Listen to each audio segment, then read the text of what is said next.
It was worn, but the honey-colored oak still glowed despite its age and neglect. Sam wouldn't dream of parting with it. It came in handy for spreading out his notes on the cases he was working.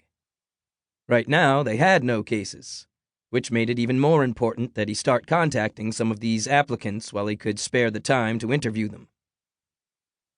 Lucy, the German Shepherd mix that was part of the new canine unit, shifted at his feet, and he leaned down, running his palm over her soft fur.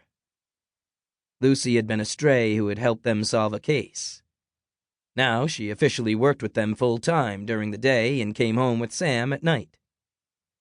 After years of living alone, he had to admit he enjoyed the company. "Well, Lucy, what do you think? Do any of these candidates seem viable?" Sam asked.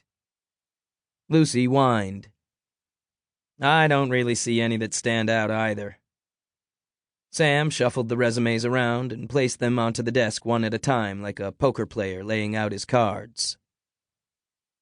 "These two are a definite no." He pushed 2 resumes over to the corner, which left 3. "I suppose I'll have to call these 3 in and talk to them. Might as well do it before we have any real cases to investigate."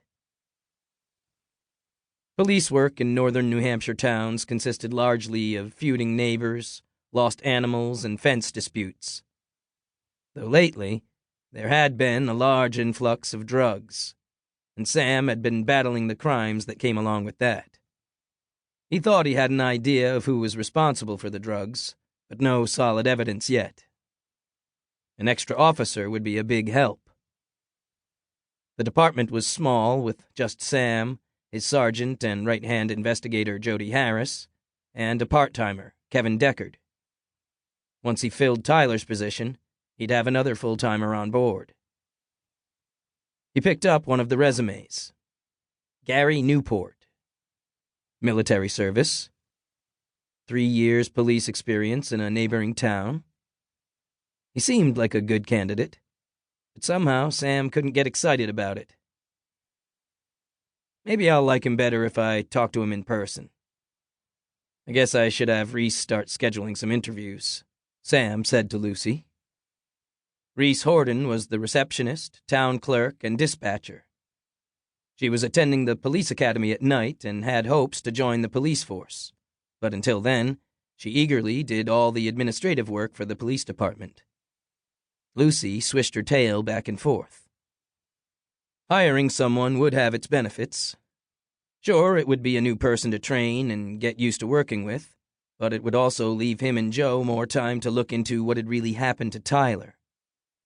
Finding time for that was problematic because the investigation wasn't exactly official. Sam and Joe weren't even supposed to be looking into it.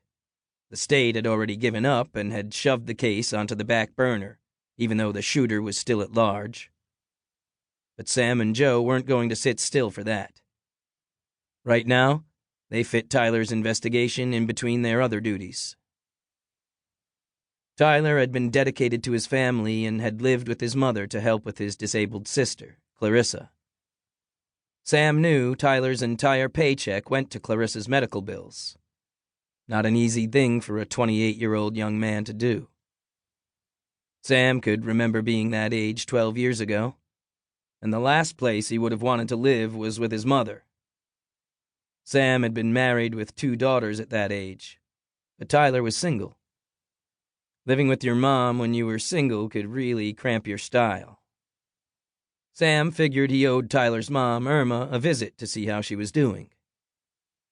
So what if the real reason was to go through Tyler's things and see if he could find any kind of indication of what the key in his drawer might unlock? He was thinking about the visit he and Joe had set up for later that day when a knock sounded on his door. Sam glanced up to see a shadow behind the textured glass window that sat in the upper half of the solid oak door. The door had also been original to the post office. Only the gold and black stenciling on the door had been changed from postmaster to chief of police. "Come in." Sam welcomed the break from having to look at the resumes. The door opened, and Joe popped her head in, her eyes falling on the stack of resumes.